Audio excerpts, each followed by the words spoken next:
Kepala Pencari Bakat PSSI, Simon Tahamata, memberikan tanggapan kepada Mes Hilgers yang menolak panggilan timnas Indonesia. Menurut Simon Tahamata, Mes Hilgers jangan setengah-setengah dalam urusan membela tim merah putih.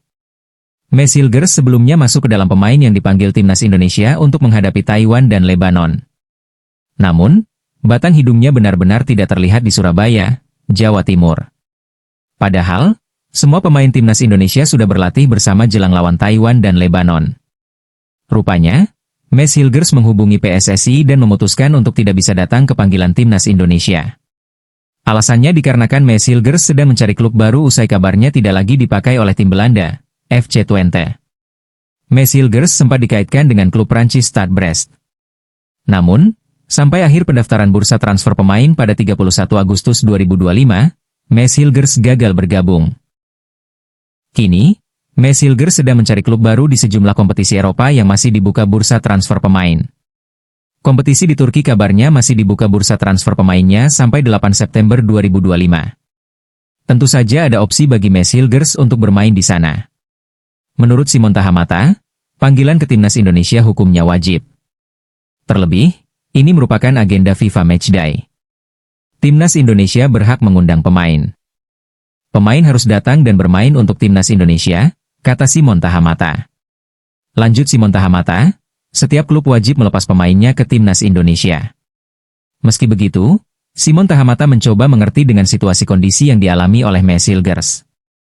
Itu pilihan pemain sendiri. Tapi jika dia ingin bermain di sini, maka dia akan melakukannya sebaik mungkin. Bukan setengah-setengah, ucap Simon Tahamata. Timnas Indonesia menang 6-0 pada laga uji coba melawan Chinese Taipei di Stadion Gelora Bung Karno, Surabaya, Jumat 5 September 2025. Pada menit ketiga Jordi Amat membuka skor untuk Indonesia melalui sundulannya yang mengecoh kiper Chinese Taipei. Atas gol tersebut Indonesia untuk sementara unggul 1-0 dari Chinese Taipei di babak pertama. Menit ke-22, giliran Ramadan Sananta yang memanfaatkan sebuah sklimit dari sepak pojok dan bola masuk ke gawang Chinese Taipei. Indonesia kini unggul 2-0 atas Chinese Taipei untuk sementara di babak pertama.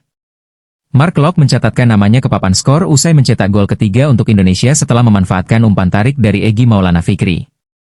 Timnas Indonesia kini unggul 3-0 dari Chinese Taipei untuk sementara di babak pertama. Memanfaatkan umpan matang dari serangan balik Yakob Sayuri, Eliano Rejders berhasil menambah gol untuk Indonesia di menit ke-38. Skuad Garuda kini unggul 4-0 dari Chinese Taipei. Ramadan Sananta menambah gol untuk Indonesia di menit ke-57, usai memanfaatkan posisi yang pas dalam menyambut umpan dari Sandy Walsh. Tendangan sontekannya pun membuat Indonesia unggul 5-0 untuk sementara atas Chinese Taipei. Setelah membuat asis ke Sananta, Sandy Walsh pun mencatatkan dirinya di papan skor setelah mampu menyambut umpan tendangan bebas dari Mark Locke di menit ke-60. Timnas Indonesia kini unggul 6-0 untuk sementara atas Chinese Taipei. Patrick Kluivert memasukkan Marcelino, Nathan Joaon dan Mauro Zijelstra yang memulai debut untuk timnas Indonesia di babak kedua ini. Miliano Jonathan juga dimasukkan oleh Patrick Kluivert untuk memulai debutnya bersama timnas Indonesia di menit ke-70. Hingga menit 93 menit tambahan waktu skor tetap tidak ada perubahan. Timnas Indonesia pun menang di laga uji coba ini dengan skor meyakinkan 6-0 atas Chinese Taipei.